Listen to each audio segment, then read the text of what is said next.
कल कल निनादनी करती गंगा की अविरल धारा के किनारे बैठ कर के प्रयाग की धरती पर त्रिवेणी माधव की गोद में रामचरितमानस के परम पवित्र प्रेम रूपी भरत जी का सत्संग सुनने के लिए बैठे हैं। भरत सत्संग, भरत का प्रेम। भरत कौन है? तो भरत का प्रेम यह है कि भरत का प्रेम राम का हृदय है, आनंद है, विरह है। इसलिए प्रभु का विरह कैसे प्रकट हो? तो वह प्रभु का विरह ही भरत का रूप धारण करके जगत के सामने प्रकट हुआ है। इसलिए भरत के प्रसंग को जितना कहा जाए, एक एक चौपाइयाँ एक एक साल तक प्रवचन करने के लिए हैं। खाली एक एक चौपाइयों पर चिंतन हो। सबसे बड़ी महत्वपूर्ण बात यह है कि हम सभी रामकथा करते हैं, सुनते हैं। 9 दिन में ही रामकथा पूर्ण हो जाती है। भरत के चरित्र को थोड़ा थोड़ा सुन करके आगे बढ़ जाया जाता है। जबकि भरत का चरित्र कोई साधारण सा चरित्र नहीं है। भरत चरित्र को सुन लेने के बाद फिर रामचरितमानस सुनने की जरूरत भी नहीं है, ऐसा।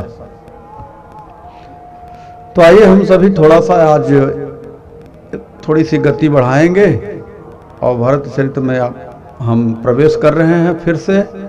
तो आइए मन और बुद्धि को, चित्त को ठीक करने के लिए प्रभु के नाम का आश्रय लें, तत्पश्चात प्रवेश करेंगे।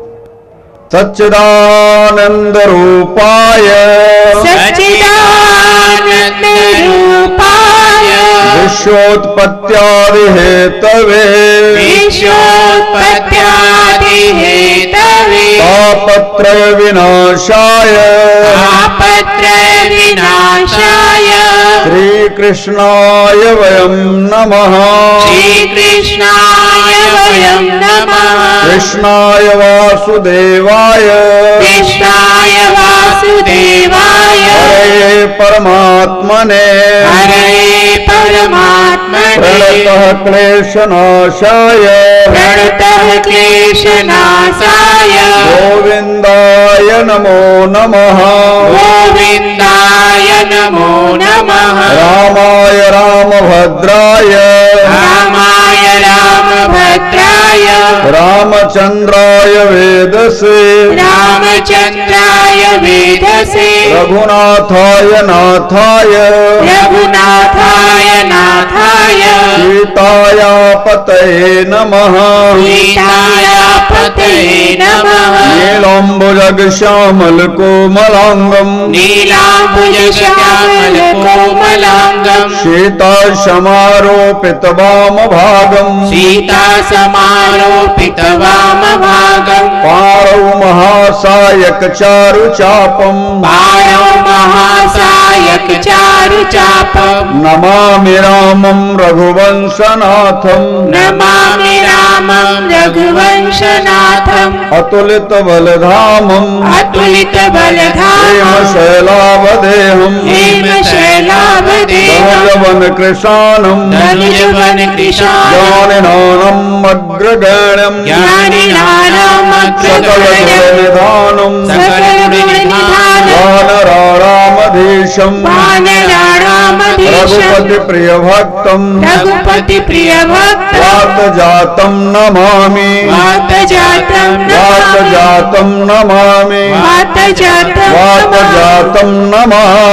वातजातं नमामि हे गोविंद हे गोविंद हे मधुसूदन हे मधुसूदन हे मुरलीधर हे मुरलीधर हे राघव हे राघव हे मेरे राम हे मेरे राम मुझे अपना बना लो प्रभु। मुझे अपना बना लो प्रभु। मैं आपका ही हूँ प्रभु। मैं आपका ही हूँ। मुझे अपना बना लो प्रभु। मुझे अपना बना मुझे अपना बना लो प्रभु। हरि ओम। भगवत धर्मानुरागियों, रामचरितमानस के पावन प्रसंग भरत चरित्र के साथ हम सब एक बार आज पुनः फिर से जुड़ रहे हैं। हमने पिछली बार भी इस बात की चर्चा करी कि भरत राम के प्रेम स्वरूप विग्रह हैं। तो राम का प्रेम ही यदि स्थूल रूप से, प्रकट रूप से हम सबको प्रभु से प्रेम करने की विधा सिखाता है, हम सबको कैसे प्रभु से प्रेम करना चाहिए उस भाव को सिखाता है। इसलिए हमें भरत के चरित्र को बड़ी तन्मयता के साथ में, बड़े भाव के साथ में सुनना चाहिए। भरत का चरित्र हमें हमारे जीवन को परमात्मा के श्री चरणों के साथ में जोड़ देता है। मानस कहती है कि नहीं कलि कर्म न भगति विवेको, नहीं कलि कर्म भगति विवेको, राम नाम अवलंबन एको, राम नाम अवलंबन एको, नहीं कलि कर्म न भगति विवेको, नहीं कलि कर्म न भगति विवेको, राम नाम अवलंबन एको, राम नाम अवलंबन एको, कल जुग जोगन यज्ञ ज्ञान, कल युग योगन यज्ञ ज्ञान, एक आधार राम गुण गाना, एक आधार राम गुण गाना, एक आधार राम गुण गाना, एक आधार राम गुण गाना। हमारे जीवन में वास्तविक रूप से यदि देखा जाए तो भरत के चरित्र से हमें एक चीज की शिक्षा मिलती है, प्रपंच करने की जरूरत नहीं। हम जितना प्रपंच करेंगे उतना ही इस मायावी दुनिया में फंसते चले जाएंगे। लोग बहुत सारा कार्य करते हैं। आप यहां भी प्रयाग की धरती पर आए हैं, आप देख रहे हैं कितने बहुत सारे कार्य हो रहे हैं, योग के, जग के, यज्ञ के, तप के। जबकि सीधे सीधे गोस्वामी तुलसीदास जी कहते हैं कि कलयुग में इनकी जरूरत नहीं है। कलयुग जोगन यज्ञ ज्ञान, कलयुग योगन यज्ञ ज्ञान, एक आधार राम गुण गाना, एक आधार राम गुण गाना। लेकिन हमारा जो मन है, हमारा मन बिना प्रपंच के रह नहीं पाता। कुछ न कुछ उसे करने की खुरापात चाहिए। अभी यहां लोग आए हैं हमारे साथ, लोगों के मन में चल रहा है, बहुत दिन हो गया, लगता है अब घर चलना चाहिए। ये क्यों होता है? यह इसलिए है कि यह कलिकाल कठिन और गारी, यह कलिकाल कठिन और गारी, पाप परायण सब नर नारी, पाप परायण सब नर नारी। इस दिव्य धरा पर, इस प्रयाग की धरती पर जब हम आए हैं, क्या करने के लिए आए हैं? प्रभु से मिलन के लिए रास्ता खोजने के लिए आए हैं। हमें रास्ता मिले, हमारे प्रभु हमें कैसे मिलेंगे। लेकिन जो हमारा पूर्व का पाप है, हमारे मन में उबन भर रहा है, हमारे मन में बेचैनी भर रहा है, बहुत हो गया, अब कितना? अरे 15 दिन तो हो गए। ये कौन कह रहा है? तुलसी पूरब पाप के हरि चर्चान सुहाय। ये पूर्व का पाप है जो हमें भगवत चिंतन करने नहीं दे रहा। उसका जो हलन चलन है वो किसमें जाता है? प्रपंच में, जोग में, यज्ञ में, ज्ञान में, प्रपंच में कुछ चाहिए, कुछ अवलंबन चाहिए।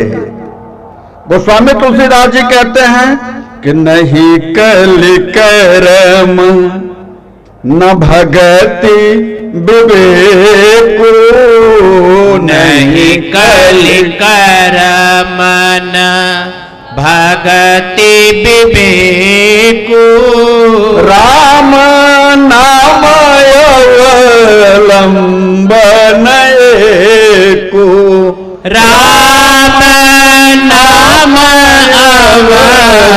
अवलंबन एक।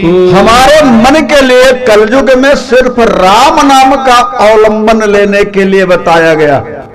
मन कहां और किसका अवलंबन करे? राम नाम का अवलंबन करे।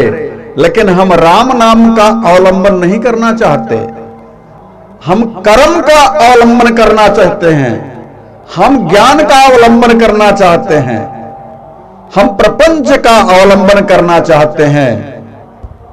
कलयुग में यदि यह कहा जाए कि भैया कुछ मत करो, सिर्फ प्रभु के नाम का आश्रय लो, प्रभु के नाम का गुणानुवाद करो, प्रभु के नाम की चर्चा करो, इसके अलावा आपको कुछ करने की जरूरत नहीं है। और यह किसी ऐसे अरे गरे ने नहीं कहा है, भगवान शिव की वाणी को गोस्वामी तुलसीदास जी ने रामचरितमानस में उतारा है। और यह रामचरितमानस कोई साधारण नहीं, बल्कि 6 शास्त्र सब ग्रंथन को रस है। यह 6 शास्त्र और सभी ग्रंथों का रस है। आप रस का पान कर रहे हैं, यह आपके हृदय भवन में रस उतर रहा है। और यह रस कहता है कि तना, वृक्ष, पेड़, शाखा, जड़, यदि इनमें उलझोगे तो फल के रस से विरत रह जाओगे, क्योंकि जीवन बहुत छोटा सा है। प्रपंच में पड़ोगे तो भटकाव हो जाएगा, भटक जाओगे। यही कारण है कि वशिष्ठ जी भरत जी को प्रपंच के साथ जोड़ना चाहते हैं शास्त्रीय विधान बता करके। लेकिन भरत जी कहते हैं हमें शास्त्रीय विधान की जरूरत नहीं है, हमें तो बस इतना है कि देखे बिनु रघुनाथ पद, जिए के जरन न जाए। यदि हमारे हृदय की जो ज्वाला, जो जलन है, जो दर्द है, असहनीय है, उस पर एक ही से लेपन किया जाए तभी ये जलन शांत होगी। अन्यथा जो भी आप उपाय बताएंगे, यह सारे के सारे उपाय जलने पर नमक रगड़ने जैसे हैं। यह भरत जी कहते हैं, जैसे कोई व्यक्ति जल जाए और उस जले हुए स्थान पर कोई ठंडे का लेपन न करके किसी गर्म चीज का लेपन कराया जाए तो दर्द और बढ़ जाएगा। ठीक उसी प्रकार से भरत जी महाराज कहते हैं कि गुरुदेव, ये जितना भी आप हमें प्रपंच बता रहे हो, इससे हमारे हृदय को ठंडक नहीं मिलने वाली। यदि सचमुच में आप हमारे हृदय को ठंडक प्रदान करना चाहते हैं तो एक ही उपाय है, और वह यह है कि कल प्रातः हमें हमारे प्रियतम से मिलने के लिए हमें जाने दीजिए। यदि आप हमारा हित चाहते हैं, आप कहते हैं कि तुम्हें राज्य की रक्षा करनी है, तुम्हें अवध का राजा बनना है, मैं कहता हूं गुरुदेव कि जरऊ सुसंपत्ति सदन सुख, जरऊ सुसंपत्ति सदन सुख, सुहृद मातु पितु भाई, सुहृद मात पितु भाई, सन्मुख होतन जो राम पद, करई न सहस सहाय, करई न सहस सहाय। भरत जी कहते हैं, गुरुदेव, कहने में मुझे दर्द तो हो रहा है, लेकिन मैं अपने दर्द की दवा भी मांग रहा हूं। वह संपत्ति, वह सदन, वह राज्य, वह सुख, वह सुहृद, वह मित्र, वह परिवार, वह सगे संबंधी जल जाएं। क्यों भैया? इसलिए कि जो मेरे राम के चरण से हमको दूर करे, वो हमारे लिए नहीं है। चाहे वो भाई हो, सदन हो, सुख हो, सुहृद हो, माता पिता हो, गुरु हो, यदि मुझे वो राम के चरणों से दुख दूर करते हैं, सन्मुख नहीं करने देते हैं, तो वो मेरे लिए नहीं है। भरत जी कोई एक दूसरा ही धर्म का सार बता रहे हैं, और धर्म का सार यही है, यदि जो भी पंथ, जो भी संप्रदाय, जो भी व्यवस्था मेरे राम से हमको दूर करने के लिए हो, हमें उसके पास, उसके करीब तक भी नहीं जाना चाहिए। जो भी मेरा अपना हितैषी हो, प्रिय हो, और हमसे यह कहे कि प्रपंच में, धन कमाने में, विषय भोग में जो आनंद है वो राम के भजन में नहीं है, तो उसका त्याग कर देना चाहिए। और इसी कलयुग में गोस्वामी तुलसीदास जी ने मीरा के प्रश्न का उत्तर देते हुए कहा भी था, तजीय ताहि कोटि वैरी सम, यद्यपि परम स्नेही, जिनके प्रिय न राम वैदेही। वही बात भरत जी भी कह रहे हैं। भरत जी ने तो इतना कहा, गुरुदेव, यदि आप जबरदस्ती मुझे राज्य देते हैं ना, तो ये जो धरती है ना, पाप के बोझ से रसातल में चली जाएगी, मैं ऐसा मानता हूं।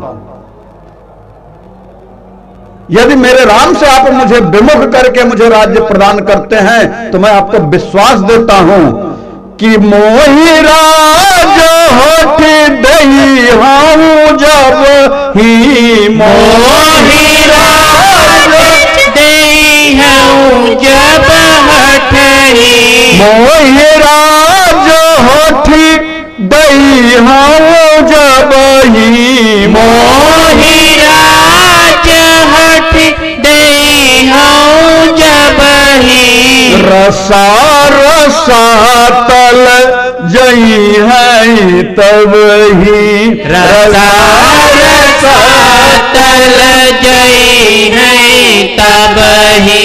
भरत जी की आवाज सुनकर के वहां उपस्थित जितने मंत्रीगण थे, सभासद थे, राज्य के मानिंद और विशिष्ट लोग थे, हृदय से साधुवाह कहने लगे। कहा वाह वाह भरत जी वाह, आपने तो मेरे मन की बात कर दी। वशिष्ठ जी की बातों का, वशिष्ठ जी के शब्दों का, वशिष्ठ जी के द्वारा दिए गए उदाहरण का तो हमारे पास कोई उत्तर नहीं है। क्यों? क्योंकि वो शास्त्रोक्त बात करते हैं। लेकिन भरत जी महाराज, आपने शास्त्र को एक किनारे किया, आपने धर्म की बात नहीं करी, धर्माभास से धर्म तक की दूरी नहीं देखी आपने। आप तो सीधे धर्म सार हुए हैं, धर्म सार की बात कर रहे हैं। और धर्म का सार यही है कि नहीं कली कर्म न भगति विवेक, नहीं कली कर्म न भगति विवेक राम नाम अवलंबन एको, राम लंबन एको। भरत जी की बात को सुन करके सारी प्रजा, सारे लोगों ने कहा अब तो हमें लगता है कि भगवान से मिलने का यही अवसर आया है। और भरत जी ने सभा की ओर हाथ उठा करके कहा कि भैया मैं तो कल चला, जिसको मेरे साथ चलना हो वो चल सकता है। संत तो यही है, संत ही कहता है कि भैया मैं तो चल रहा हूं राम के पथ पर, आप भी मेरे साथ चलना चाहते हो तो सहर्ष स्वागत है। कुछ लोगों ने कहा चल तो दूंगा, लेकिन ये जो हमारा गृहस्थी है, जो धन संपत्ति है, उसका क्या होगा? भरत जी कहते हैं कि संपत्ति सब रघुपति कई आही। आप संपत्ति पर विचार क्या करते हो? परमात्मा की है। एक अयोध्या में संत रहे, बड़े व्रत संत रहे, तो राघव सरकार के पास जाकर के बैठे और कहा ठाकुर मेरा मन कर रहा तुझे कुछ दे दूं। तो भगवान चुप रहे, ऐसा भाव बता रहा हूं, भगवान चुप रहे। फिर बोला ठाकुर मेरा मन तो करता है दे दूं, लेकिन दूंगा नहीं, कुछ नहीं दूंगा। तो भगवान को बोलना पड़ गया, भाई क्यों नहीं दोगे? संत ने कहा प्रभु जब मेरा हो तब तो दूंगा। संपत्ति सब रघुवर कया ही, तेरा तुझको अर्पण क्या लागत मोरा।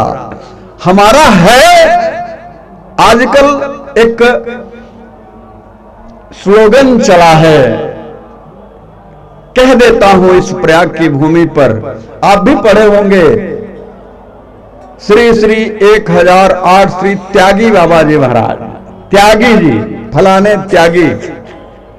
अरे अपना मानते हो तब तो त्याग रहे हो। जरा विचार करिएगा, किसी चीज को आपने अपना मांगा, उसको अपना समझा, तब उसका त्याग कर रहे हो और लिखवा रहे हो हम बड़े त्यागी हैं। अरे पहले ही मान लो कि मेरे राम का है, तुम्हारा है ही नहीं, तो त्यागी कहलाने की जरूरत क्या है? कभी सोचा इस बात पर, कभी विचार किया कि भाई हमारा है ही नहीं, किसका है? राम का है। तो फिर त्यागने की जरूरत क्या? क्या त्यागूं? जब मेरा कुछ अपना हो तब तो त्यागूं। जब संपत्ति सब रघुबर कहे आही, जब सारी संपत्ति मेरे राम की ही है, फिर पकड़ना क्या, छोड़ना क्या, त्यागना क्या, स्वीकार क्या करना? हमारा तो जीवन वही है। गीता के 5वें अध्याय में भगवान कहते हैं कि ब्रह्मधारणाय कर्माणि संगम तत्वा करोति यः लिप्यतेन स पापेन पद्म पत्रमिमाम्बसा। जीवन कैसा होना चाहिए? ठीक उसी प्रकार से जैसे कमल का पत्ता पानी में रहता है, लेकिन पानी उसे गीला नहीं कर पाता, प्रभावित नहीं कर पाता। हमें भी संसार में रहना है, यह मान करके कि जो भी कुछ है मेरे राम का है। मैं इसका मालिक नहीं हूं, मैं इसका कस्टोडियन मात्र हूं, मैं इसका रक्षक हूं। क्यों? क्योंकि मेरे सरकार की संपत्ति है, इसलिए मैं इसकी रक्षा कर रहा हूं। ऐसा करने से क्या होगा? कहा खो जाने से दुख नहीं होगा और मिलने से हर्ष नहीं होगा। मिला तो राम का है, खोया राम का है। हम दोनों मस्ती में मस्त रहेंगे, हम इधर भी मस्त रहेंगे, उधर भी मस्त रहेंगे। व्यापार में जब घाटा होता है तो कष्ट किसको होता है? मालिक को, नौकर को नहीं होता।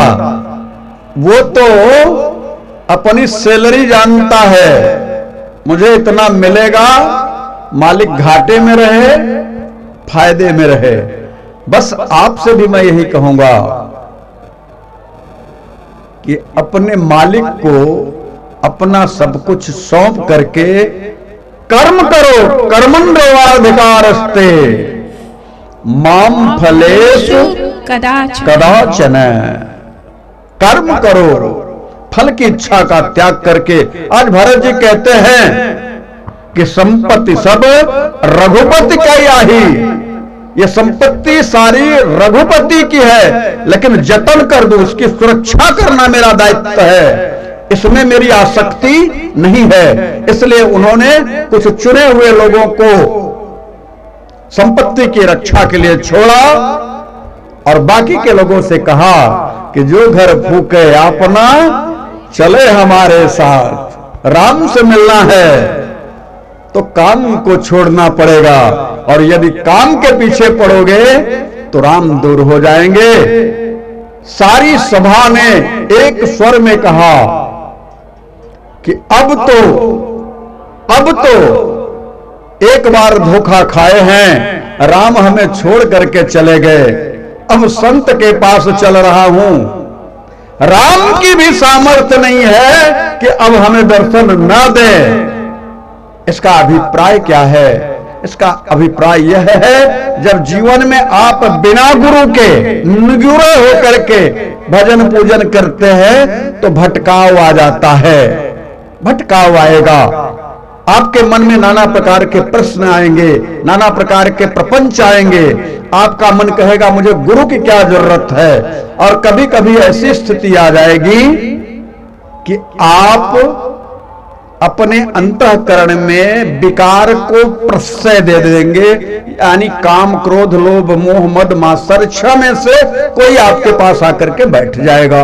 और जब बैठेगा तो आपकी बुद्धि को धीरे धीरे अपने गिरफ्त में लेगा और फिर बुद्धि को कहेगा इतना भजन कर लिया क्या कम है कि माला सटकाए जा रहे हो, बस करो।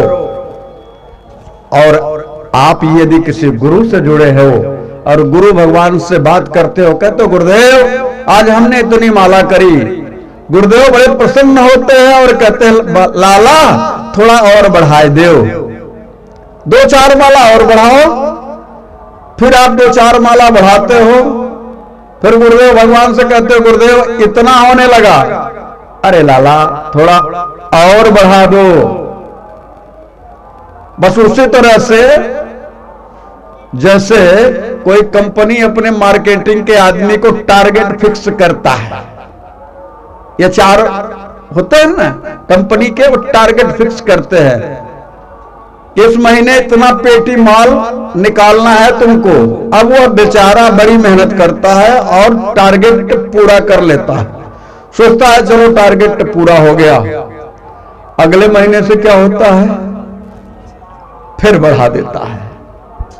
यही प्रेशर है प्रभु से मिलन का, प्रभु से प्रेम का। अगर आपको कंपनी में बने रहना है तो टारगेट पूरा करना है, और गुरु के संग चलना है तो गुरु की बातों को भी अपने हृदय में उतारना है, उनकी संगत करनी है। गुरु की लगाम आपके हाथ में है तो धीरे धीरे गुरु आपको राम से मिलवा करके ही दम लेंगे। भरत जी महाराज चले, सारी सभा चली, सारे राज्य के लोग चले, हाथी घोड़े सैनिक जितने भी थे, रथ पालकी, माताओं को पालकी में बिठाया गया। घोड़ों पर जो घोड़े से चलने वाले लोग थे घोड़े पर चले, जो रथ पर चलने वाले लोग थे रथ पर चले, जो पालकी में चलने वाले लोग थे पालकी में चले, और जो पैदल चलने वाले लोग थे पैदल चले। ये क्या है, रथ घोड़ा पालकी पैदल। वस्तुतः घोड़ा जो है वह ज्ञान का प्रतीक है। जब हम भगवान की तरफ चलते हैं तो घोड़ों पर चलते हैं, यानी ज्ञान की अवस्था में चलते हैं। कभी कभी घोड़ा बिदक जाता है तो हमारा ज्ञान धरा रह जाता है। रथ पर चलते हैं, यह कर्म का मार्ग है, और कर्म कैसा होना चाहिए, कहा निष्काम कर्म हो। यदि आप उस कर्म में सकाम को जोड़ देते हो तो फिर आपका कर्म सकामी हो गया, प्रभु की प्राप्ति नहीं हो पाएगी। कर्म करो पर रहे ध्यान, पथ छूटे ना, इतनी हवा भरो गुब्बारा फूटे ना। इस बात का ध्यान रखो। पालकी का अभिप्राय है भक्ति का मार्ग। आप भक्ति के मार्ग पर चलो, भक्ति का सहारा लो, यानी अपने आप को पूर्ण रूप से प्रभु को सौंप दो। पालकी का अभिप्राय कि पूर्ण समर्पण है। कैसा समर्पण कि मेरा कोई न सहारा बिन तेरे, मेरा कोई न सहारा बिन तेरे। गोविंद सबरिया मेरे, मेरा कोई न सहारा बिन तेरे। गोविंद सावरिया मेरे। समर्पण के भाव से अपने आप को चलो। और चौथा है पैदल का मार्ग। चल दो, चल दो। जेब में कुछ है नहीं है, पैर पर भरोसा रखो, प्रभु को पुकारो, उनसे कहो कि तेरे हवाले मेरी गाड़ी, तू जाने तेरा काम जाने। राघव तेरे हवाले मेरी गाड़ी, तू जाने तेरा काम जाने। राघव तेरे हवाले मेरी गाड़ी, तू जाने तेरा काम जाने। तेरे हवाले मेरी गाड़ी, तू जाने तेरा काम जाने। जब से तेरी शरण में आया, जब से तेरी शरण में आया, एक अनोखा आनंद पाया, एक अनोखा आनंद पाया। जब से शरण में आया, जब से तेरी शरण में आया, एक अनोखा आनंद पाया, एक अनोखा आनंद पाया। अरे मिट गई चिंता सारी, तो जाने तेरा काम जाने, मेरी मिट गई चिंता सारी तू जाने तेरा काम जाने, तू जाने तेरा काम जाने, तू जाने तेरा काम जाने, तू जाने तेरा काम जाने, तू जाने तेरा काम जाने। राघव तेरे हवाले मेरी गाड़ी, तू जाने तेरा काम जाने, राघव तेरे हवाले मेरी गाड़ी, तू जाने तेरा काम जाने। भरत जी अपने प्रियजनों के साथ में, यूं कहिए कि पूरे अवध के लोगों के साथ में अवध सोनी हो गई। सब के सब भरत जैसे परम विरक्त के साथ में अयोध्या से अब चित्रकूट की यात्रा पर कूच कर गए। रास्ते में निषाद राज का राज्य आया। निषाद राज ने देखा, उनके अनुचरों ने देखा, उनके गुप्तचरों ने देखा और कहा ये तो भरत भैया हैं, अब पूरी सेना के साथ में आ रहे हैं, लगता है कुछ गड़बड़ है, पूरी सेना है। निषाद राज गुए ने कहा क्या बात करते हो? बोले अरे सरकार, रथ है, हाथी है, घोड़ा है, पूरे सैनिक हैं, हमें तो लगता है कि राम भैया को अकेला पा करके, उनसे युद्ध करके, उन्हें पराजित करके निष्कंटक राज्य करना चाहते हैं भरत जी। जब यह बात निषाद राजगुरु के मन में अपने चिंतकों के द्वारा, अपने गुप्तचरों के द्वारा पता चली, उन्होंने कह दिया कि सभी तैयार हो जाओ, हम जीते जी भारत को चित्रकूट नहीं जाने देंगे। और सारे सैनिकों को उन्होंने कहा छिप जाओ, अपने धनुष का, अपने बाण का संधान कर लो, और जब हम इशारा करेंगे तो टूट पड़ना। इस समय हमें अपने मित्र के लिए, अपने राम के लिए अगर प्राण देना पड़े तो हमारे लिए इससे बड़े सौभाग्य की बात क्या हो सकती है। ऐसा कह करके सैनिकों को बुलाया और सैनिक जब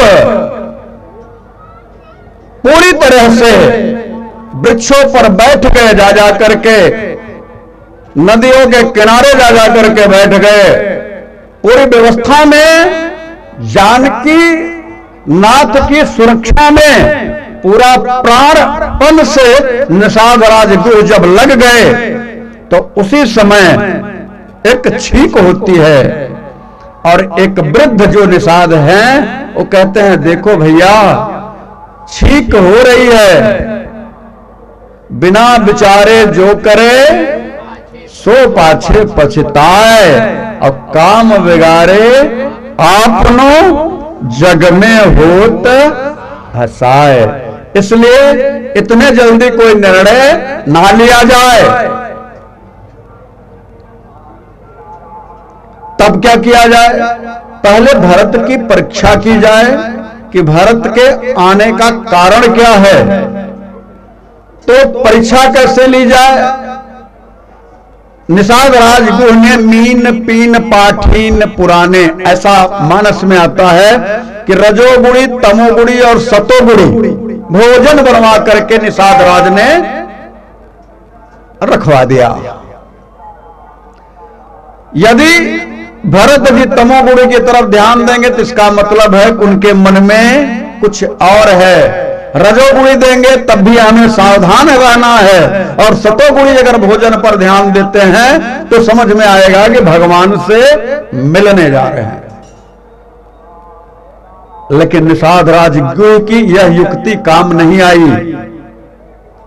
जैसे ही भरत भैया निषाद राज गुह के सामने पड़े और निषाद राज ने अपना नाम बता करके प्रणाम किया और गुरुदेव भगवान ने कहा, भरत, यह निषाद राज गुह है, तुम्हारे प्रभु श्री राम के परम मित्र हैं।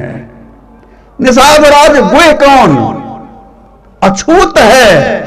और जब इतना भरत जी ने सुना और इतना सुनते ही भरत जी निषाद राज की ओर दौड़े और निषाद राज वहीं पे अपने कुल का, अपने परिवार का नाम लेकर के प्रणाम करने लगा। प्रणाम करता हुआ देख करके भरत ने उठाया और हृदय से लगा लिया। भरत ने कहा कि आप मेरे भैया के मित्र हैं, आपको मेरे प्रभु ने हृदय से जरूर लगाया होगा। आज मैं आपको अपने हृदय से लगाऊंगा तो मुझे अपने प्रभु का जो एक भाव है अंतःकरण में आएगा।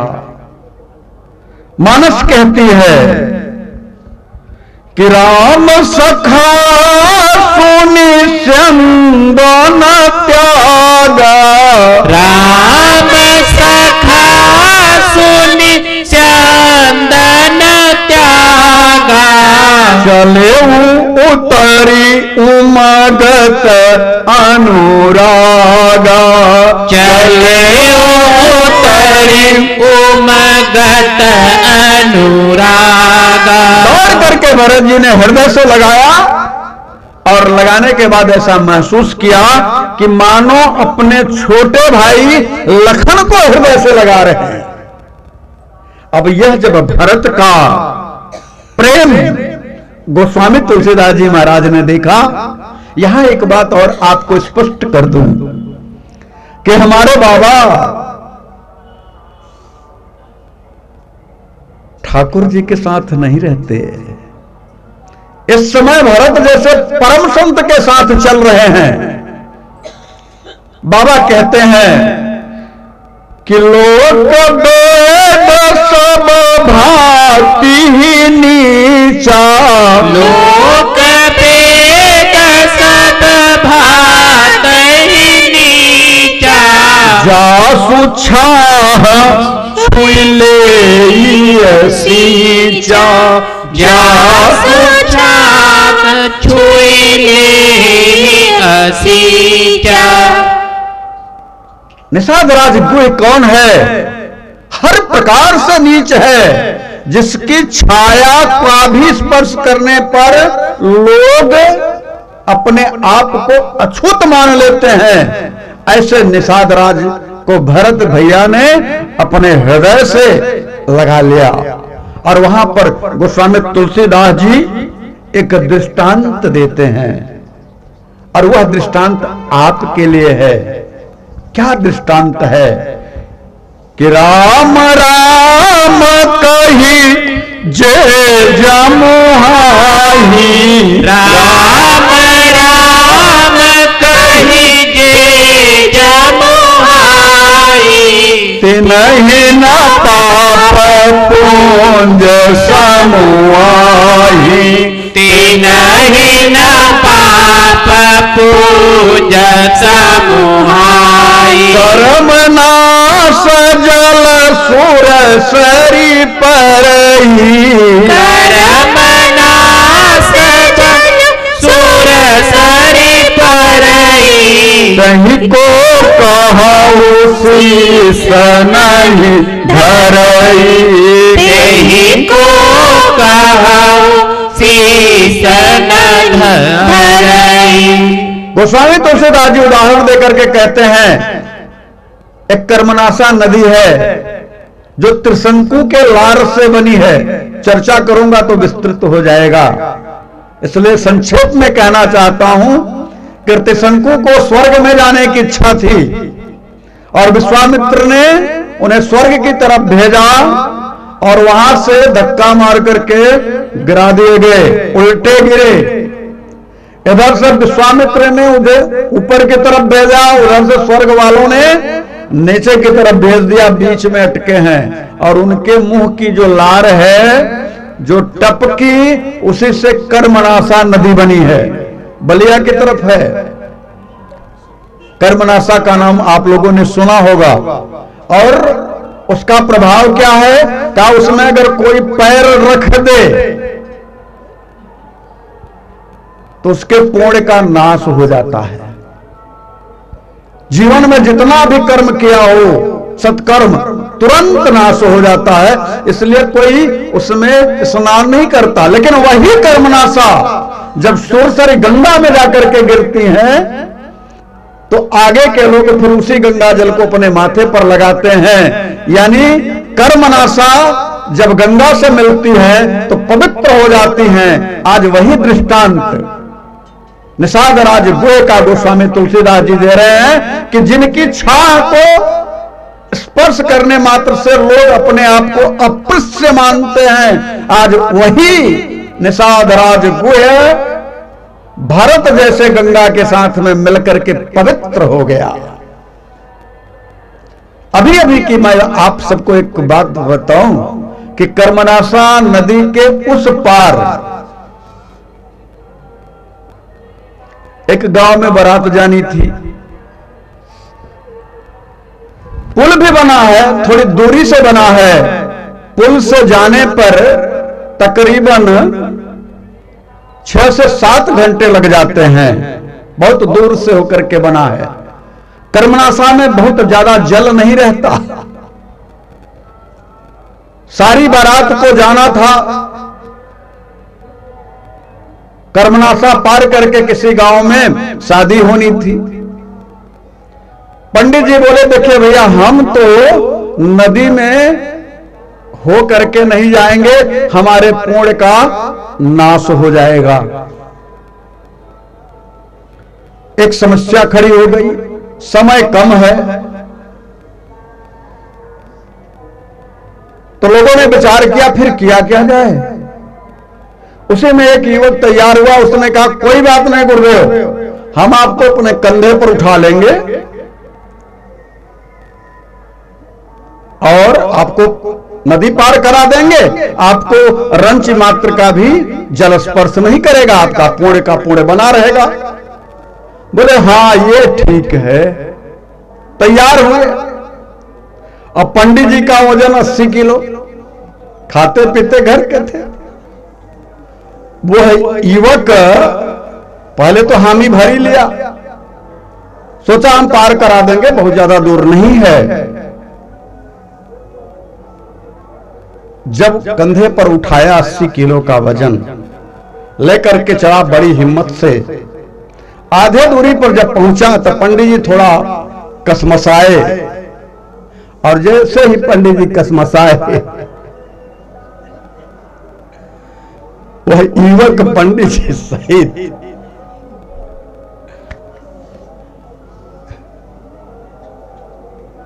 कर्मनाशा में गिर गया। अब क्या? पंडित जी चिल्लाने लगे, मेरे कर्म का नाश हो गया, मेरे कर्म का नाश हो गया, मेरे पुण्य का नाश हो गया। उसी में एक विद्वान व्यक्ति थे। अरे उन्होंने कहा, ये पंडित, तू 80 किलो का हो करके किसी युवा के सर पर बैठ गया, तेरा कर्म भी बचा है। तेरे पुण्य का नाश तो उसी समय हो गया जिस दिन तू किसी के सर पर बैठ गया। कर्मनाशा में गिरने से तो बात की बात है। तो मैं वही कहना चाहता हूं कि जीवन में उतना ही आचरण करिए जिससे लोगों को कोई आपत्ति ना हो। अपने आप को उतना ही लेकर के चलिए जिससे आपके द्वारा किए गए कर्म से लोगों को प्रभावित ना होना पड़े। आज भरत जी ने उसी निषादराज गुहे को अपने हृदय से लगा लिया, छोटा भाई लक्ष्मण समझ करके, जिसकी परछाई छूने से भी लोग कतराते हैं। यह भरत हैं, संत हृदय नवनीत समाना।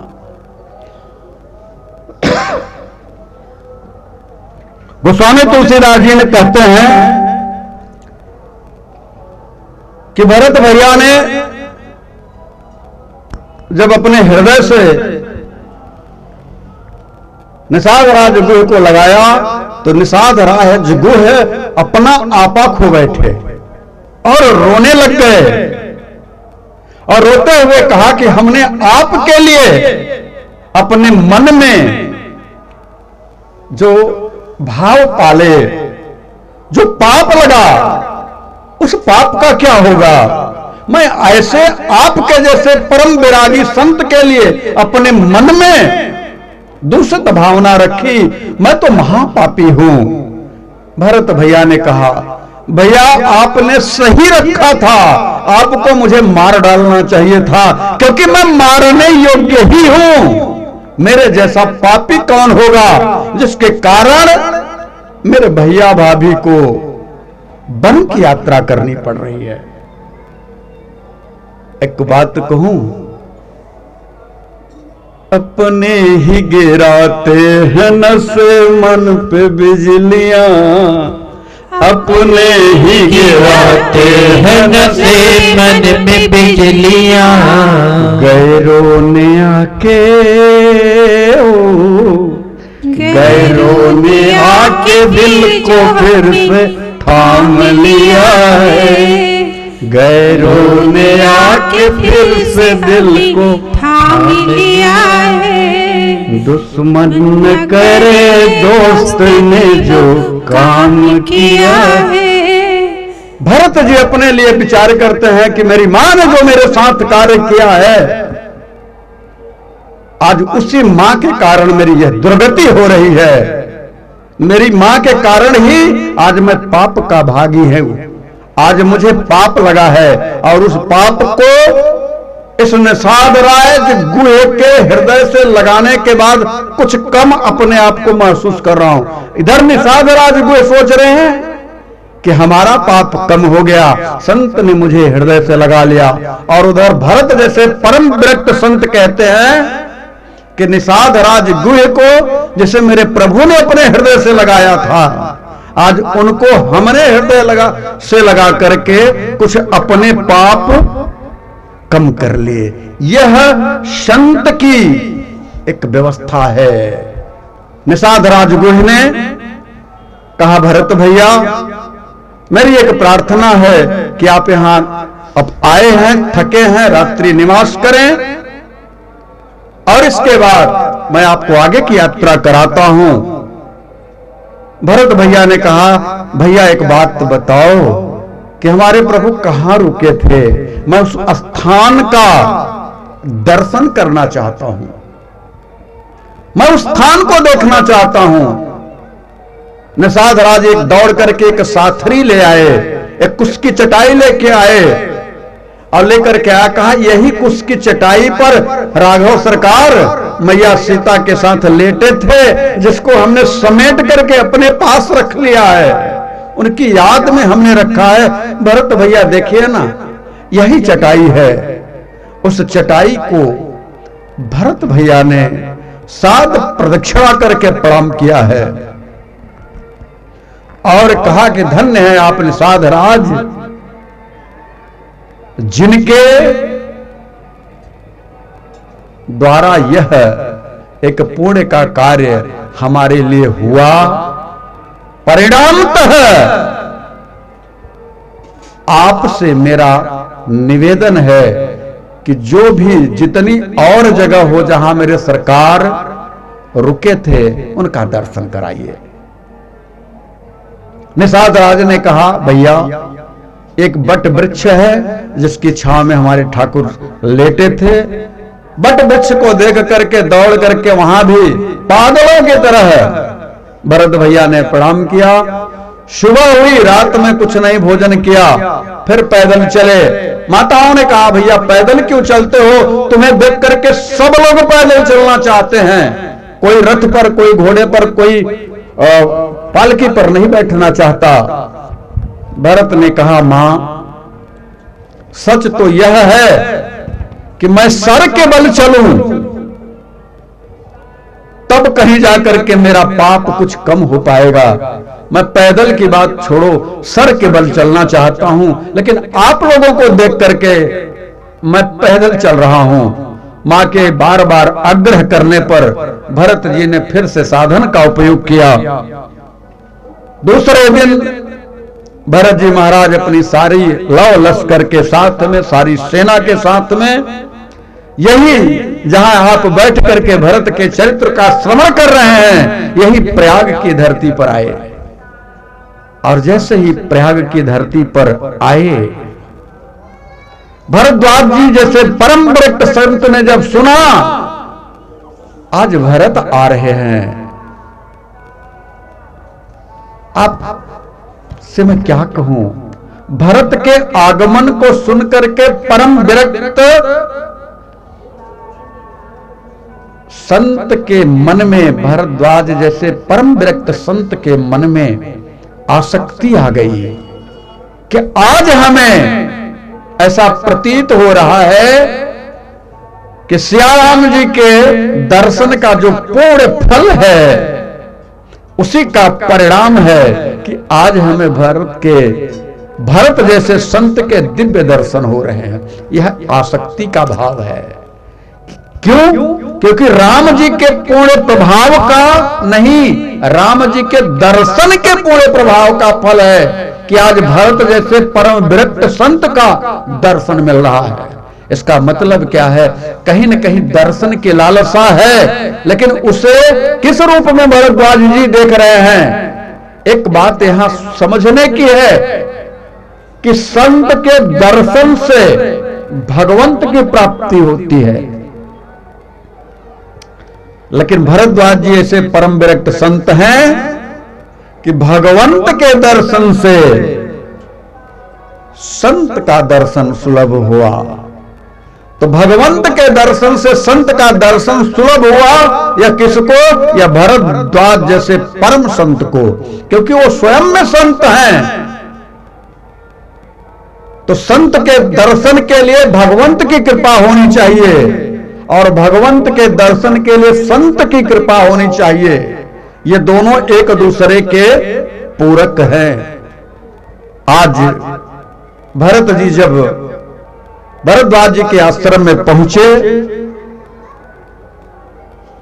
भरद्वाज जी ने सहर्ष स्वागत किया। भरत बैठे, सर झुका करके बैठे हैं। भरद्वाज ने कहा, भरत आप जैसा विरक्त संत और सर झुका करके बैठे, मैं समझ नहीं पा रहा हूं। भरत जी ने कहा, गुरुदेव आप तो जानते हैं मेरा इतना पाप है कि मैं सर उठा करके संत का दर्शन नहीं कर पा रहा। आप संत हैं, अब मेरा इतना पाप है कि कामुख ले विनती करूं, लाज आवत है तुम्हें देखी और गुण करूं, कैसे भाऊं तो, कैसे भाऊं तो। भरद्वाज जी महाराज भरत की इस वाणी को सुन करके गदगद कंठ से, विरक्त संत हैं, नेत्र में आंसू छलक आए। भरद्वाज ने कहा, भैया भरत, आपकी महिमा हमने स्वयं सरकार के मुख से सुनी है। अभी एक बात आपसे कहूं तो आप भी सुन करके आश्चर्य में हो जाएंगे। भरत ने कहा, ऐसी कौन सी बात हो गई? भरद्वाज ने कहा कि यहां ठाकुर बैठे थे, ब्राह्मणों को बुला करके संकल्प ले रहे थे, जगत के कल्याण का संकल्प ले रहे थे, और जैसे यह बोला गया संकल्प में कि भरत खंड का नाम आया, तो सिर्फ भरत नाम सुनते ही सरकार मूर्छित होकर के गिर पड़े। हमने उन्हें कहा कि प्रभु आप क्यों मूर्छित हो गए? बोले मैं भरत के विरह में चला गया, मेरे भरत जैसा कौन हो सकता है, इसलिए भरत जी मैं जानता हूं कि आप कौन हैं, जिसके लिए परात्पर परम ब्रह्म की यह अवस्था हो जाए वह भरत कोई साधारण नहीं हो सकता। रात में भरत जी इसी प्रयाग में भरद्वाज के आश्रम में निवास किया। भरद्वाज ने रिद्धियों सिद्धियों को आमंत्रित किया और रिद्धियों सिद्धियों ने वह सारी सुख सुविधाएं प्रदान करी जो त्रैलोक्य में नहीं मिलेंगी, स्वर्ग में भी नहीं मिलेंगी। वह सारी सिद्धियां रिद्धियां आकर के वह सुविधाएं प्रदान करी, लेकिन भरत हैं इन रिद्धियों सिद्धियों की ओर तनिक भी ध्यान नहीं दिया। बाबा कहते हैं कि यह जो रिद्धियां सिद्धियां हैं भरत जैसे परम संत को भी प्रभावित नहीं कर पाई। संपत्ति चकई भरत चक मुनियायसु खिलवार। यह जो संपत्ति है भरद्वाज जी की और चकई की तरह प्रतीक्षा कर रही है और भरत चक की तरह है। रात्रि के समय चकई और चकवा को एक साथ कर दिया जाए तो एक दूसरे से अलग हो जाते हैं। उसी प्रकार से आज भरत जी भरद्वाज की जितनी भी सिद्धियां हैं, जितना भी वैभव है, उसकी तरफ ध्यान भी नहीं दिया। अयोध्या के वासियों ने उसका उपभोग किया। सुबह हुई, भरत जी त्रिवेणी माधव के पास गए, स्नान किया, चरण वंदन किया। जब त्रिवेणी माधव ने देखा कि एक परम विरक्त संत आया है, भरत जी से कहा कि भरत आप यह सोच रहे होंगे कि हमने त्रिवेणी माधव का दर्शन किया, हमारे पास पुण्य आ गया। अरे मैं कहता हूं कि मैं आपका दर्शन करके पुण्यवान हो गया। भरत जी ने कहा नहीं, मैं आपके पास आया हूं कुछ मांगने के लिए। त्रिवेणी माधव ने कहा आप क्या मांगेंगे? भरत जी कहते हैं मांगहु भीख त्यागी निज धर्म, मांगहु भीख त्यागी निज धर्म, आरत काहन करई कुकर्म, आरत काहन करई कुकर्म। मैं राजा का पुत्र हूं, राजा देता है मांगता नहीं, लेकिन मैं अपने धर्म का त्याग करके आपसे कुछ मांग रहा हूं। मैं आरत हूं, मैं दीन हूं, इस समय मेरे से कोई भी कुकर्म बन सकता है, इसलिए आप मेरी गलती पर ध्यान न दे करके मुझे कुछ दीजिए। प्रयाग ने कहा क्या चाहिए भरत तुम्हें? तो भरत जी कहते हैं अर्थ न धर्म न काम रुचि गति न चाहौ निर्वाण, जन्म जन्म रति राम पद, यह वरदान न आन, यह वरदान न आन। भरत जी हैं जिनके हृदय में सर्वथा सीताराम जी निवास करते हैं।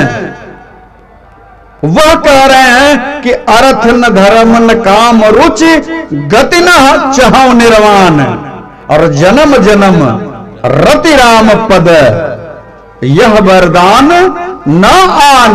इसके अलावा हमें कोई वरदान नहीं चाहिए। लेकिन भरत है कौन? गोस्वामी तुलसीदास जी कहते हैं कि भरत हृदय सिय राम निवासु, भरत हृदय श्री राम निवासु, तह कीर्ति मेरी जहाँ करई प्रकाशु, तह कीर्ति मेरी जहाँ करई प्रकाशु। भरत कोई साधारण नहीं है, जिनके हृदय में सीताराम जी सदैव हमेशा विराजमान हैं। आज वह भरत प्रयाग के पास आकर के मांग रहे हैं और कह रहे हैं कि कौशल्या कुमार मुझे राम चाहिए, कौशल्या कुमार मुझे राम चाहिए, कौशल्या कुमार मुझे राम चाहिए, कौशल्या कुमार मुझे राम चाहिए। न अर्थ चाहिए धर्म काम चाहिए, न अर्थ चाहिए न धर्म काम चाहिए, न अर्थ चाहिए धर्म काम चाहिए, न अर्थ चाहिए धर्म काम चाहिए। कौशल्या कुमार हमें राम चाहिए, कौशल्या कुमार मुझे राम चाहिए। कृपा निधान भगत भयहारी, कृपा निधान भगत भयहारी, असरण शरण शरण हितकारी, शरण शरण शरण हितकारी। मोक्ष चाहिए न देव धाम चाहिए, मोक्ष चाहिए न देव धाम चाहिए, मोक्ष चाहिए न देव धाम चाहिए, मोक्ष चाहिए न देव धाम चाहिए। कौशल्या कुमार हमें राम चाहिए, कौशल्या कुमार हमें राम चाहिए। एक बार किस भांति निहारूं, एक बार किस भांति निहारूं, चरणों को देख निज तन को तारूं, चरणों को देख निज तन को तारूं। एक बार प्रभु तुमको निहारूं, एक बार प्रभु तुमको निहारूं, चरणों को देख निज तन को तारूं, चरणों को देख निज तन को तारूं।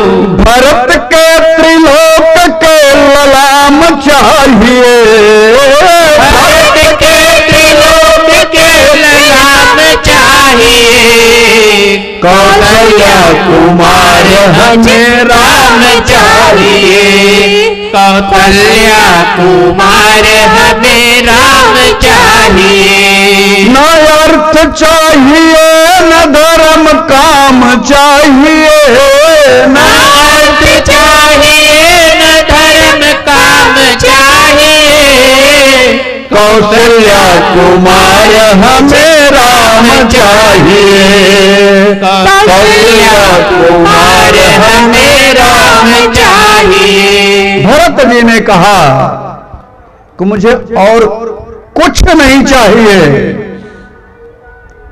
मुझे मेरा राम चाहिए। यदि आप राम को दे सको तो मुझे मेरे राम को प्रदान कर दो, यदि आप वरदान में समर्थ हो तो मुझे मेरे राम को दे दो। और जब यह बात प्रयाग ने सुनी, तीर्थ के राजा हैं, तो प्रयाग स्वयं प्रभु के नाम का उच्चारण करने लगे। प्रयाग जी कहने लगे जय सिया राम जय जय सिया राम, जय सिया राम जय जय सिया राम, जय सिया राम जय जय सिया राम, जय सिया राम जय जय सिया राम, जय सिया राम जय जय सिया राम, जय सिया राम जय जय सिया राम, जय सिया राम जय जय सिया राम, जय सिया राम जय जय सिया राम, कमलो बिमलो मिथिला धाम, अवध सरयू सीताराम, कमलो बिमलो मिथिला धाम, अवध सरयू सीताराम, कमलो बिमलो मिथिला धाम, अवध सरयू सीताराम, जय सिया राम जय जय सिया राम, जय सिया राम जय जय सिया राम, जय सिया राम जय जय सिया राम, जय सिया राम जय जय सिया राम, जय सिया राम जय जय सिया राम, जय सिया राम जय जय सिया राम, मुझे सहारा तेरा राम, अपनी शरण में ले लो राम, मुझे सहारा तेरा राम, अपनी शरण में ले लो राम, हाँ मुझे सहारा तेरा राम, अपनी शरण में ले लो राम, मुझे सहारा तेरा राम, अपनी शरण में ले लो राम, हाँ, जय सिया राम जय जय सिया राम, जय सिया राम जय जय सिया राम, जय सिया राम जय जय सिया राम, जय सिया राम जय जय सिया राम, स्वयं त्रिवेणी माधव ने प्रभु के नाम का आश्रय लेकर के गुणगान करना शुरू किया और कहा भरत जो आप मांग रहे हैं ना वो आपके पास है, आप राम के प्रेम के प्रतिमूर्ति हैं। अरे मैं तो भरत आपसे ये कहना चाहता हूं कि उस राम के पीयूष प्रेम की एक बूंद अरे इस पर भी कृपा करके टपका जाओ, जो यहां आकर के स्नान करें उनके मन में उनके अंतःकरण में सीताराम जी के चरणों की प्रीति हो जाए। मैं आपको क्या दूंगा, मैं तो आपसे कहना चाहता हूं कि राम के प्रेम पीयूष अमृत रूपी एक बूंद को इसी त्रिवेणी में टपका जाओ भरत। जो भी यहां आए आपके प्रेम का रसास्वादन करके अपने अंतःकरण के कलुषित पापों का शमन करने की सामर्थ्य प्राप्त कर ले। भरत आपको मैं देने लायक नहीं हूं, बल्कि मैं आपसे ही मांगता हूं कि आपके आने से मेरा मान सम्मान बढ़ गया है। भरत जी की जब और त्रिवेणी माधव की यह चर्चा हुई, भरद्वाज जी ने हृदय से साधुवाद कह करके अपना बनाया, भावपूर्ण भाव से सबकी आव भगत करी। भरत जी ने कहा कि मुझे मेरे राम से मिलने के लिए कोई उपाय बताइए। क्या मेरा राम मुझे क्षमा कर देंगे? क्या मेरे ऊपर कृपा कर देंगे? क्या मेरी मां की गलतियों पर ध्यान नहीं देंगे? तब भरद्वाज जी ने कहा, सुनो भरत, मैं झूठ नहीं बोलता। हृदय की बात तो मैं यह कहता हूं कि भरत, पूर्ण के प्रभाव से सीताराम जी के दर्शन होते हैं, लेकिन सीताराम जी के दर्शन के प्रभाव से तुम्हारा दर्शन हुआ है। जैसा सोच रहे हो वैसा कुछ है नहीं। भरद्वाज जी कहते हैं कि सुनो भरत, हम झूठ न कहीं। सुनो भरत, हम झूठ न कहीं। सुनो भरत, हम झूठ न कहीं। सुनहो भरत, हम झूठ न कहीं। उदासीन तापस बन रही। उदासीन तापस बन रही। सब साधन कर सुफल सुहावा। सब साधन कर सुफल सुहावा। लखन राम सिय दर्शन पावा। लखन राम सिय दर्शन पावा।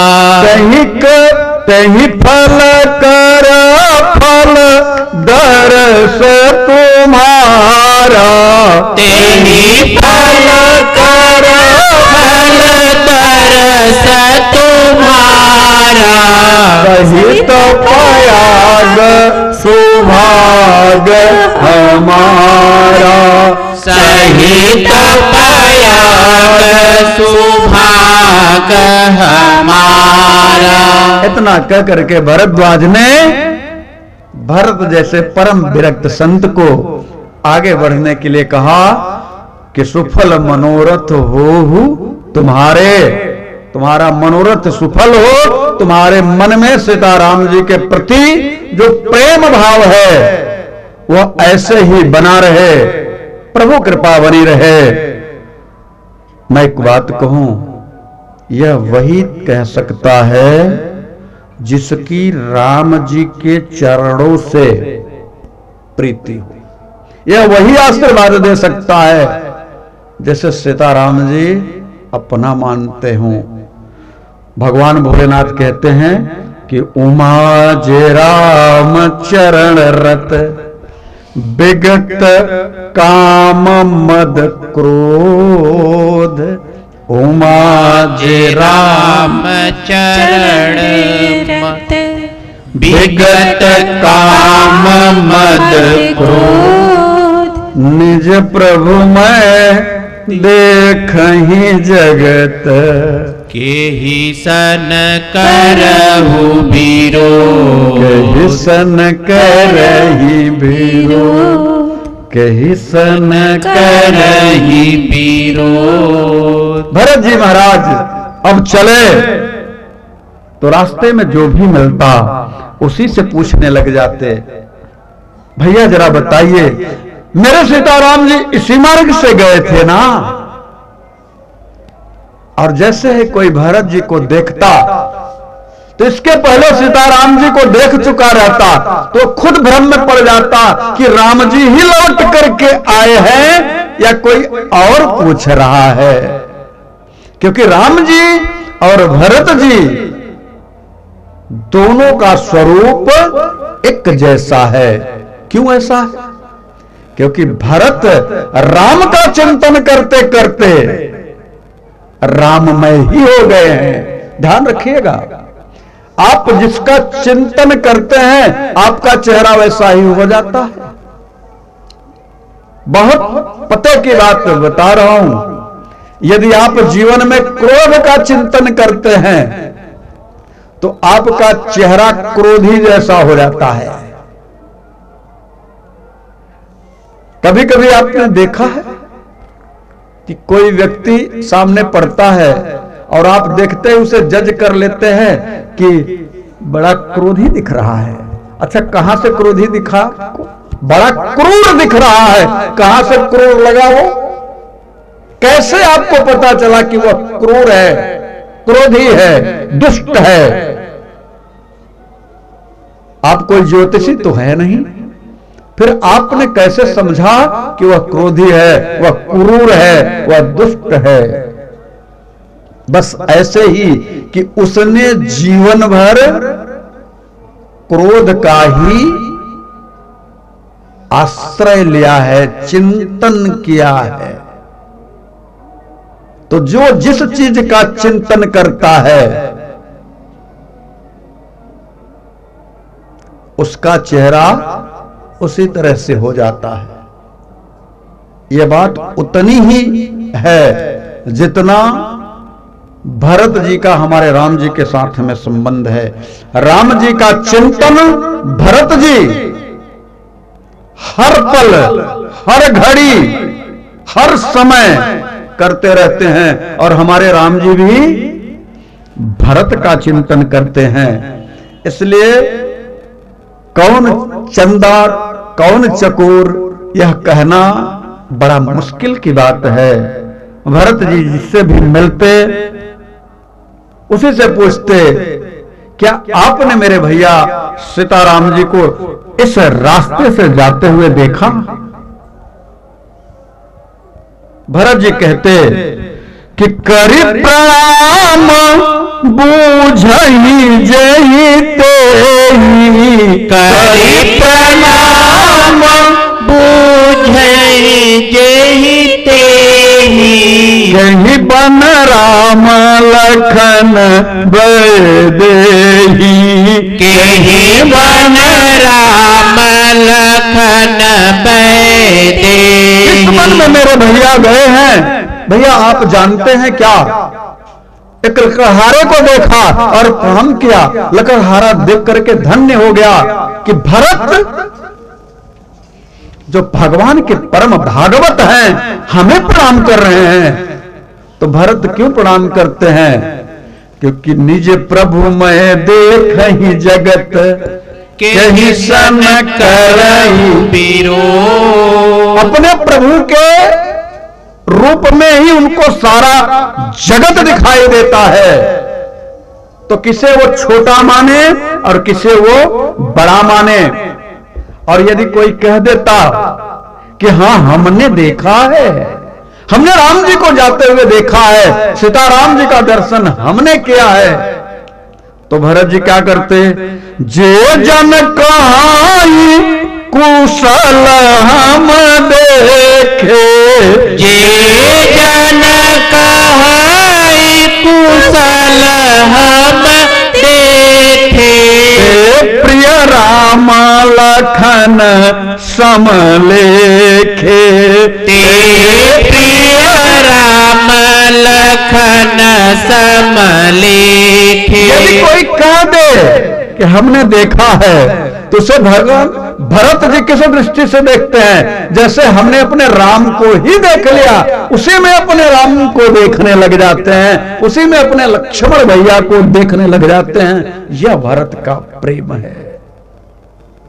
आप सबके मन में शुरू में संदेह था कि भरत का प्रेम इतना कैसे है, क्या लक्ष्मण जी कम है? अब आप विचार करिए कि लक्ष्मण जी कहां हैं और भरत जी कहां हैं। अरे मैं तो इतना कहता हूं कि भरत जी जब जम्हाई लेते थे चलते समय, तो उतने करुण भाव से राम कहते थे कि वहां के पत्थर पिघल जाते थे। जो पत्थर हैं, पत्थर जो कठोर होते हैं वो पिघल जाते थे।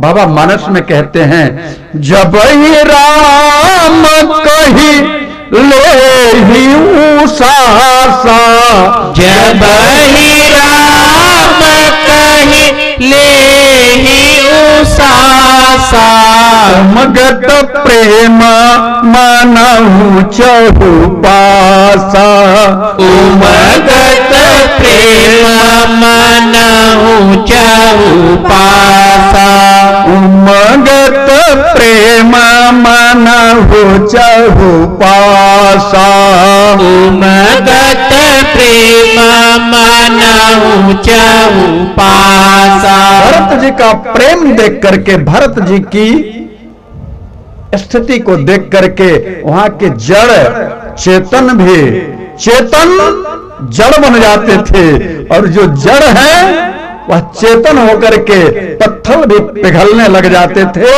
यह भरत का प्रेम है। और भरत के प्रेम के लिए स्वयं जनक जी ने अपनी श्रीमती जी यानी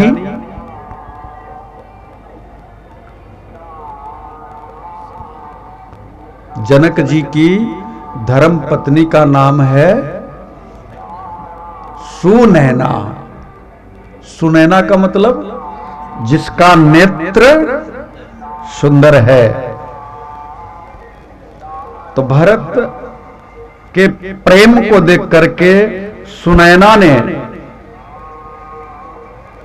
जनक से पूछा कि भरत भरत आप कहते हैं, भरत का चरित्र ऐसा क्या है भरत के चरित्र में कि राम जी भी भरत के चरित्र को कहते कहते थक जाते हैं, भरत का चिंतन करते करते थक जाते हैं। तो जनक जी कहते हैं कि भरत अमित महिमा सुनो रानी, भरत अमित महिमा सुनो रानी, जानहि राम न सकई बखानी, जानहि राम न सकहि बखानी। और भरत राम को कितने प्रिय हैं यह जानना चाहती हो सुनैना, तो मैं तुमसे कहता हूं कि जग जप राम राम जप जेहि, जग जप राम राम जप जेहि, भरत सरिस को राम सनेही, भरत सरिस को राम सनेही। हमारे भरत जी महाराज सबसे पूछते पूछते आखिरकार चित्रकूट के समीप पहुंच ही गए। निषाद राजगृह साथ में है, केवट भी साथ में है, और निषाद राज जब देखा कि ठाकुर जी कहां विराजमान है, तो राम सखाते ही समय दिखावा, शैल शिरोमणि सहज सुहावा। राम के सखा ने वह पर्वत दिखलाया जिस पर्वत के पार हमारे सीताराम जी विराजमान हैं।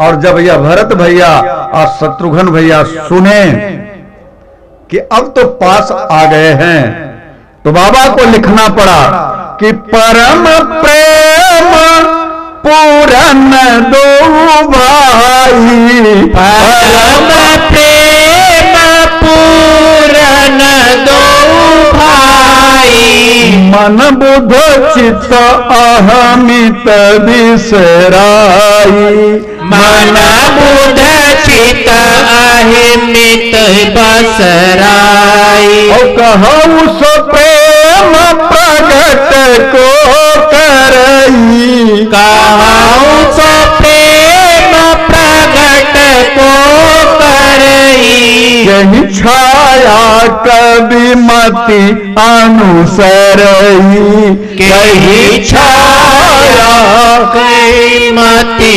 अनुसरई। भरत जी ने जब देखा तो प्रेम के प्रतिमूर्ति भरत जी और शत्रुघ्न जी दोनों के अंतःकरण से वो प्रेम प्रकट हुआ, वह उमंग प्रकट हुई कि मन और बुद्धि ने काम करना बंद कर दिया। देखिए एक बात कहूं, जब तक मन और बुद्धि है आपका चिंतन संसार का होता रहेगा। प्रभु से प्रेम करना है तो प्रभु के द्वारा कही हुई बात को सुनना पड़ेगा। हमारे ठाकुर कहते हैं मैं अर्पित मनोबुद्धि। यदि मन और बुद्धि अपने पास रखोगे तो राम पास नहीं आएंगे। राम को पास लाना है तो मन और बुद्धि को ठाकुर जी को सौंप देना है। आज वह पर्वत देख करके, सिर्फ पर्वत देख करके भरत जी और शत्रुघ्न जी उस पर्वत का प्रणाम करने लगे जिस पर हमारे सरकार विराजमान है। आप विचार करें कि पर्वत को देख करके, शिला को देख करके, आप जाते हैं चित्रकूट में ना, तो उसी पर्वत को आप, रामशिला को आप देखते हैं। आप अपने को सोचिए कि आप जिस शिला को देखते हैं ऐसा माना जाता है कि ठाकुर जी यहां बैठे थे, लेकिन वास्तविकता तो यह है कि आपको वह पर्वत ही दूर से दिखाई दे तो शिला तो बाद की बात है। आपको तो वहीं साष्टांग हो जाना चाहिए कि हमारे सरकार इसी पर्वत पर घूमे फिरे थे, इसी पर्वत पर आए थे। यह पर्वत धन्य है जिसने हमारे सरकार के पद की रज को अपने अंतस में सजो करके रखा है। यही कारण है कि भरत और शत्रुघ्न दोनों लोगों ने जब प्रणाम किया तो पूरी अयोध्या के लोगों ने उस पर्वत को प्रणाम करने लगे और कहा क्या कि देख कर ही सब दंड प्रणामा, देख कर ही सब दंड प्रणामा, कही जय जानकी जीवन रामा, कही जय जानकी जीवन रामा। सारे लोगों ने प्रणाम किया।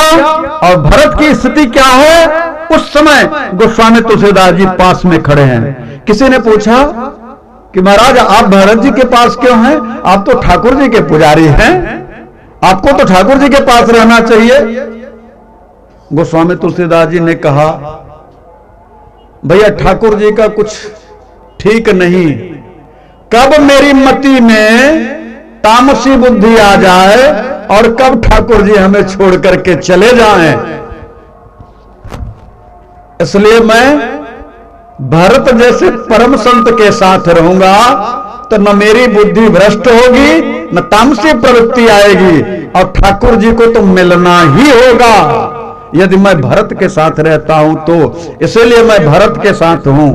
तुलसीदास जी भरत जी की उस अवस्था का वर्णन करते हुए कहते हैं कि भरत प्रेम ते ही समय जस तस कही सकई न शेष, भरत प्रेम जही समय जस कस कही सकई न से, और कभी ही अगम जिनि ब्रह्म सुख अहम मलिन जने, अहम मलिन जने।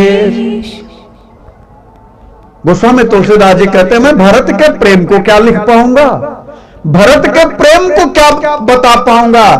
हमारी तो विसात इतनी है कि भरत के जो प्रेम की बात आप कर रहे हैं, मैं भरत के परछाई के प्रेम की भी बात पूरी नहीं लिख पाऊंगा, भरत की परछाई की भी बात हम पूरी नहीं लिख पाएंगे। अरे भरत के प्रेम की बात तो कौन कहे। गोस्वामी तुलसीदास जी से किसी ने कहा तो भैया आप भरत के ही साथ रहेंगे? बोले इस समय तो मैं भरत के साथ रहूंगा। बोले क्यों?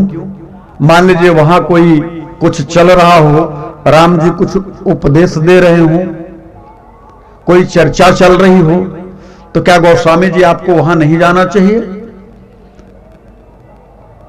तो गोस्वामी जी कहते हैं ठाकुर जी जब चर्चा करेंगे तो भरत की ही करेंगे।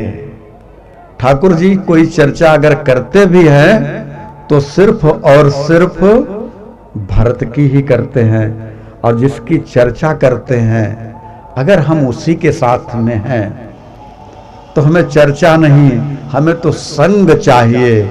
आज हम भरत जैसे परम विरक्त संत का सानिध्य प्राप्त करने के बाद मुझे भगवान की भी जरूरत नहीं है। गोस्वामी तुलसीदास जी कहते हैं कि जो सेवक सही वो ही सकोची, जो सेवक सही वही सकोची, निज हित परहिता सुमति पोची, निज हित चहिता सुमति पोची। जो सेवक है हमेशा संकोच में रहता है, वो अपने हित की बात करता है, और आज हम भरत जी के साथ रह करके स्वहित की बात चाहते हैं, मेरा भी कल्याण हो जाए। इसलिए बाबा एक बहुत बढ़िया बात कहते हैं कि भरत जैसे परम संत का सानिध्य प्राप्त कर लेने के बाद हमें यदि ठाकुर जी भी ठुकरा दें तो कोई गम नहीं है, ठाकुर जी भी ठुकरा दें तो कोई गम नहीं है। अब तो सभी लोगों ने इतने जल्दी इतने वेग से जाने का प्रयास किया कि कितना जल्दी हम ठाकुर जी का दर्शन कर लें।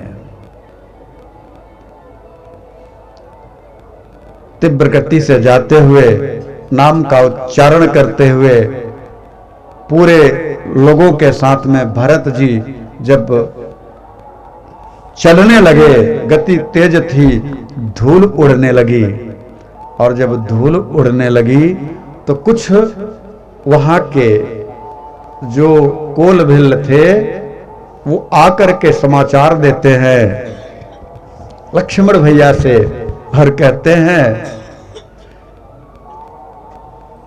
कि भरत आ रहे हैं, पूरे लाव लश्कर के साथ आ रहे हैं। ऐसा लगता है कि सेना लेकर के आ रहे हैं। मुझे तो कुछ आशंका लग रही है, कहीं राम जी को अकेला पाकर के युद्ध न करें।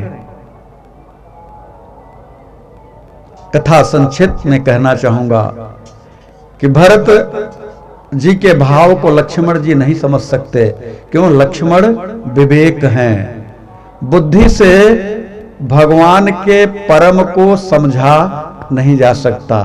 संत को यदि आप समझना चाहें तो समर्पण से समझ सकते हैं, बुद्धि से नहीं।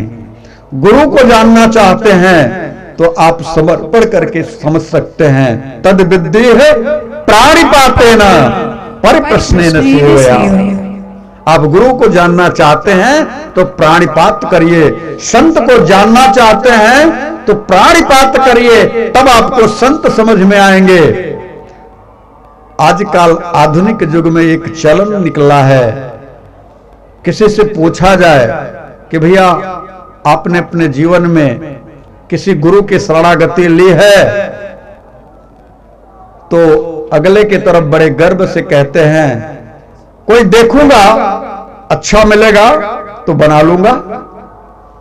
ऐसे लगता है कि गुरु बनाना किसी संत का इंटरव्यू लेकर के उसे अपने यहां नौकर बनाने जैसा है। गुरु गुरु है, गुरु तत्व है। गुरु कोई शरीर नहीं है जिसे आप बना लोगे। गुरु से प्रेम कर लो, गुरु आपको बना देंगे। जो जन्म जन्मांतर से बिगड़े हो आपको मार्ग सुझा देंगे। गुरु आप ना बनाओ, अपने आप को, अपने बुद्धि को, अपने मन को एक जगह तो स्थिर करके रख दो, और वह है गुरु का चरण है। ऐसे हो नहीं परात्पर परम ब्रह्म श्रीमद् भगवत गीता में कहते हैं, गीता के 4 अध्याय के 34वें श्लोक में ऐसे नहीं कहते कि तद बुद्धि प्राणिपातेन परिप्रश्नेन सेवया उपदेशयन्ति ते ज्ञानः ज्ञानिनः तत्त्वदर्शिनः। गुरु की शरणागति लोगे, गुरु तुम्हें बना देंगे। तुम गुरु को बनाओगे तो धोखा खा जाओगे। आज यही बात समझ करके गोस्वामी तुलसीदास जी महाराज संत का सानिध्य लेकर के अपने आप को भरत जैसे संत के साथ जोड़ करके रख रहे हैं, क्योंकि इनके साथ रहूंगा तो मेरी बुद्धि विमल रहेगी, निर्मल रहेगी। यदि मैं इन्हें यहां छोड़ करके राम के पास जाता हूं तो मुझे विश्वास है कभी भी राम मुझे मेरी किसी कमी पर, किसी गलती पर छोड़ सकते हैं, लेकिन गुरु भगवान कभी नहीं छोड़ते। इसीलिए कहा गया है कि गुरु राखई जो को विधाता, गुरु राखई जो को विधाता, गुरु रूठे नहीं को जग त्राता, गुरु रूठे नहीं को जग त्राता। जब तक विवेक रूपी लक्ष्मण का सानिध्य रखोगे तब तक भरत जैसे परम संत को नहीं समझ पाओगे। भले ही राम के बगल में खड़े रहो, भले ही सीताराम जी के बगल में खड़े रहो, अगर बुद्धि से काम करोगे तो संत समझ में नहीं आएगा। और यही कारण है कि लक्ष्मण भैया ने बहुत सारे अपशब्द भरत भैया के लिए बोले हैं, और यहां तक कहा कि जो सतशंकर होई सहाई तो मैं रण मारो राम दुहाई। मैं आपकी शपथ खा करके कहता हूं मैं उन्हें पछाड़ दूंगा, चाहे 100 शंकर लग करके भरत की रक्षा करें। ये कौन कह सकता है? ये बुद्धि के स्तर का ही कोई कह सकता है, हृदय के स्तर का नहीं कह सकता। आकाशवाणी होती है उसी समय, और आकाशवाणी ने कहा कि लक्ष्मण भैया जो आप कह रहे हैं आप में सामर्थ्य है, लेकिन एक बार विचार तो करिए कि भरत क्यों आ रहे हैं। भरत ही होई न राज मद, विधि हरि हर पद पाए। भरत को राजमद नहीं हो सकता, चाहे वो ब्रह्मा शंकर अथवा विष्णु का पद प्राप्त कर लें, तब भी उसे वो फुटबॉल के भाग ठोकर मार सकते हैं। ऐसे भरत के लिए आपके मन में अगर कलुषित भाव आया है तो यह उचित नहीं है। आकाशवाणी जब होती है तो पूरी तरह से लक्ष्मण भैया लज्जित हो जाते हैं। मैं आप सबसे एक बात कहूं, भाव की अतिरेकता में कभी कुछ गलत निर्णय हो जाते हैं बुद्धि का सानिध्य प्राप्त करने के लिए। तो एक बात ध्यान रखिए कि भाव में रहिए, लेकिन भावना में मत बहिए। भाव में रहिए, भावना में मत बहिए।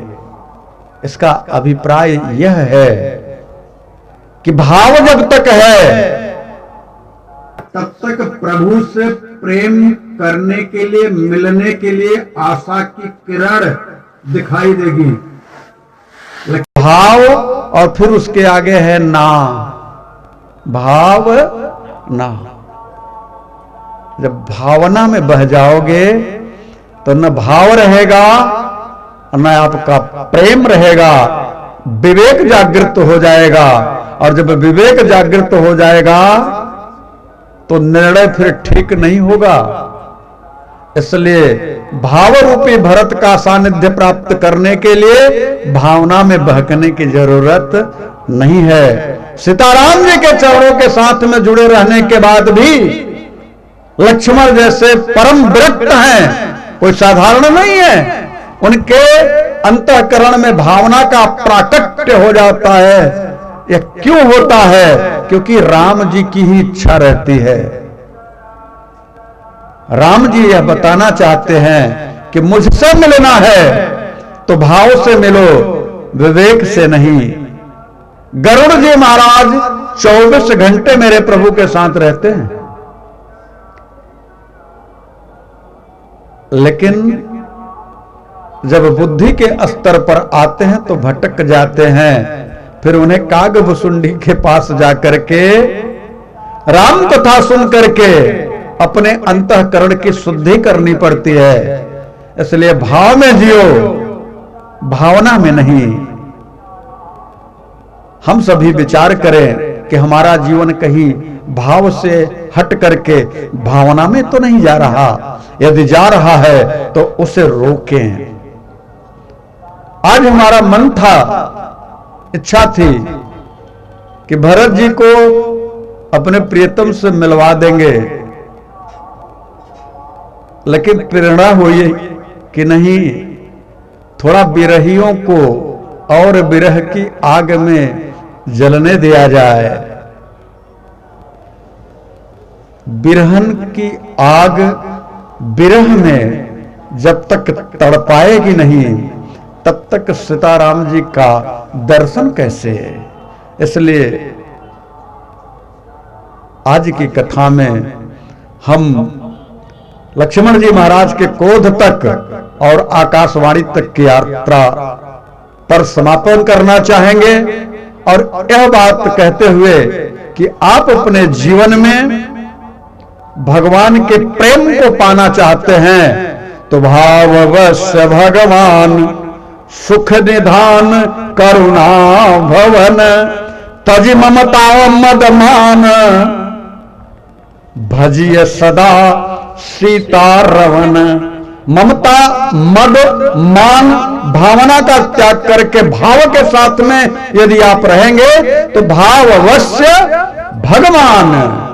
तो भाव में रहने के लिए कुभाव न आए तो अपने अंतःकरण में दीनता को प्रकट करिए, और जब दीनता का प्राकट्य होगा तो सीताराम जी की कृपा अवश्य होगी, इसमें संदेह नहीं है। इसलिए मौसम दीन दीन हित तुम समान रघुबीर,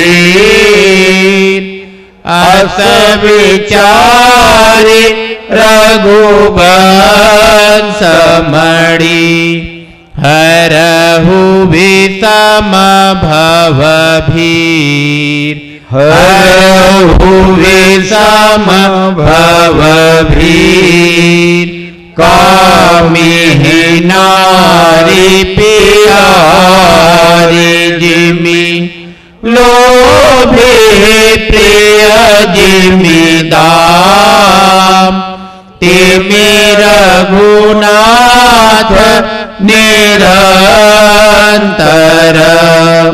प्रिय लागहु मोहि राम, प्रिय लागहु मोहि राम, अर्थ न धर्म न काम रुचि, गति न चाहु निरवान, जन्म जन्म प्रति राम पद, यह वरदान न आन, यह वरदान न आन, श्रवण सुजस सुनि आयहु, प्रभु वंदन भव भीर, त्राहि त्राहि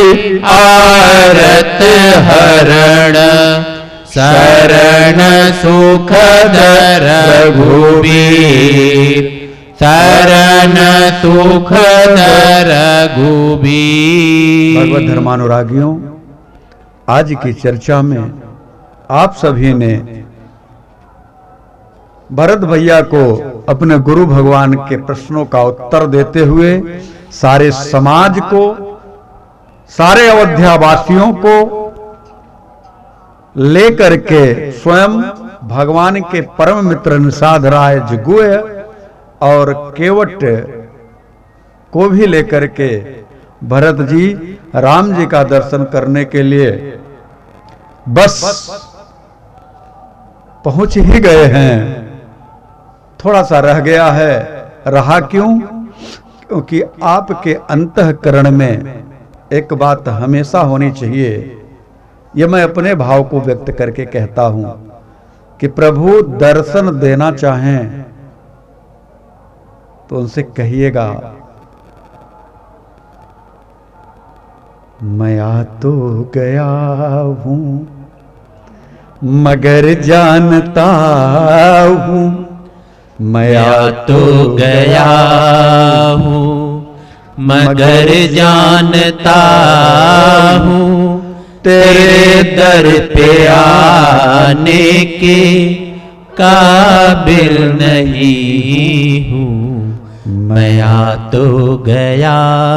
तो अभी अपनी मति की शुद्धि करनी है, क्योंकि सीताराम जी से मिलना है। तो मति को गति न दे करके शुद्ध किया जाए। प्रेम के पीयूष भरत जी का स्मरण किया जाए, भरत जी के चरित्र का चिंतन किया जाए। फिर अगली कथा में हम सब भरत जी को भगवान के श्री चरणों में देखेंगे। भरत जी और भगवान का मिलन होगा। बस वही है कि एक दूसरे के पूरक हैं।